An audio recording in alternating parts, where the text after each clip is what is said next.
রহমতুল্লাহি বারাকাতুহু। সবাইকে অনেক প্রীতি এবং শুভেচ্ছা জানাচ্ছি। আজকে খুব বরাক্রান্ত হৃদয়ে একটা কথা মনে পড়ছে আর কি। আজকে একটা সাক্ষাৎকার দেখলাম, ঘটনাটা যদিও অনেক আগের।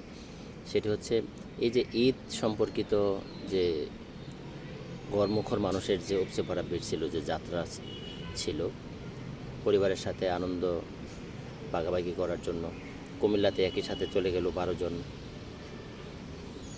ফেনীতে চলে গেল স্টারলাইনের সাথে একই পরিবারের 5 জন, প্রাইভেট কারের সংঘর্ষ। এদিকে দৌলতদিয়াতে চলে গেল 17 জন বলা হয়েছে, কিন্তু 25 জনের উপরে মারা গেছে। সব মিলিয়ে দেখেন আমাদের এই দেশটা মানে অযোগ্যতার ফলে যেটি হয়। কুমিল্লাতে যে ট্রেন দুর্ঘটনায় হয়ে যে মানুষগুলো মারা গেল, সেগুলো হয়েছে কেন? অসচেতনতার ফলে। সিগন্যাল অমান্য করার ফলে গাড়ি ঢুকে গেছে, এই ফাঁকা ট্রেন চলে আসছে। এবং ফেনীতে যেটা হলো একই পরিবারের 5 জন, সে একই অবস্থা।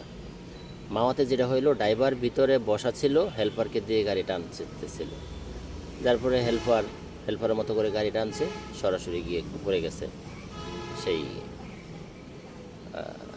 দৌলতদিয়া। তো এখন এই যে অবস্থা, এই অবস্থা থেকে বের হবো আমরা কখন? একজন হেল্পার যে কিনা গাড়ির দরজা থাপড়াবে, গাড়ি মুছাবে, গাড়ি পরিষ্কার করবে, ঠিক আছে, প্যাসেঞ্জারকে তুলবে নামাবে, সে নিজেই অস্থির।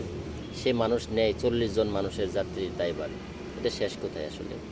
আমাদের বাংলাদেশ কি কখনো আর ফিরে এই সুস্থ হবে না? এসব থেকে ফিরবে না?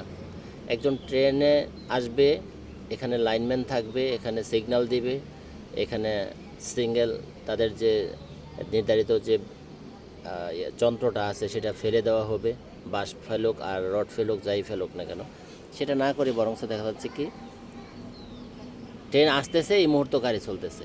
কত অসচেতন আমরা! প্রত্যেকটা জায়গায় প্রত্যেকটা সেক্টরে আমরা এই অসচেতনতার ফলে আমাদের মধ্যে নানান ধরনের দুর্ঘটনা, নানান ধরনের ক্ষতিগ্রস্ত। এই দেশটা বারবার প্রতিটা খাত বারবার হুমড়ে মুচড়ে যাচ্ছে, আর যাওয়ার পরে প্রশাসনের করা নাড়ে। কিন্তু এই ড্রাইভারগুলোকে যদি ওই রকম দক্ষ ট্রেনিং দেওয়া হতো, এই সিগন্যালে যিনি দায়িত্বে ছিলেন, গেটম্যান ছিলেন, তাকে যদি ওরকম প্রশিক্ষণ করা হতো। কাউকে প্রশিক্ষণ করা হয়নি, শুধুমাত্র মামার জোরে খালোর জোরে। এই যেমন হেল্পার কয়দিন গাড়ি মুছছে, গাড়ির ময়লা পরিষ্কার করছে, প্যাসেঞ্জার উঠেছে নামাইছে, তাকে নিয়ে বসাই দিয়েছে স্টিয়ারিংয়ে। সেম যিনি গেটম্যান ছিলেন, সেও কোনো একটুকাই বদমাইশ, সে যার ফলে তাকে নিয়ে ওখানে দেওয়া হয়েছে। সে জিমাচ্ছিল, আরেক জায়গায় বসে সিগারেট খাচ্ছিল, আর এদিক দিয়ে ট্রেনও চলে আসছে, গাড়িও যাচ্ছে। এত বড় একটা দুর্ঘটনা হয়ে গেল আমাদেরও মনের অজান্তে। তো এরকম কোনো দুর্ঘটনা ঘটুক বারবার, এটা আমরা চাই না। সাধারণ নাগরিক হিসেবে আমরা চাই একটি নিরাপদ সড়ক, কিন্তু নিরাপদ সড়ক বাড়ি থেকে বের হয়ে যায়, কিন্তু ফিরে যে আসতে পারবো এটার কোনো নিশ্চয়তা নাই। নিরাপদ সড়ক আমরা প্রত্যেকে চাই। এই নিরাপদ সড়ক চাইতে হলে আমি সাধারণ মানুষ, আমি জনগণ, আমার কথায় কেউ নিরাপদ সড়কের এক চুল এদিক সেদিক আসবে না। কিন্তু যাদের কথা বলার ভ্যালু আছে, যারা কথা বললে জনপ্রশাসন, এদেশের আইন শৃঙ্খলা, এদেশের সংসদ চলে, তাদের কর্তৃক যে আইন প্রণয়ন হবে, যে নীতি প্রণয়ন হবে, সেই নীতিতে ফলে যদি আমরা সেই গেটম্যানকে চালাতাম, তাহলে এই দুর্ঘটনা হতো না। যদি রোডে গাড়ি চালানোর কথা ছিল, তাহলে ফেনীতে একই পরিবারের 5 জন যেত না, সেই দৌলতদিয়া অ্যাক্সিডেন্টও হতো না।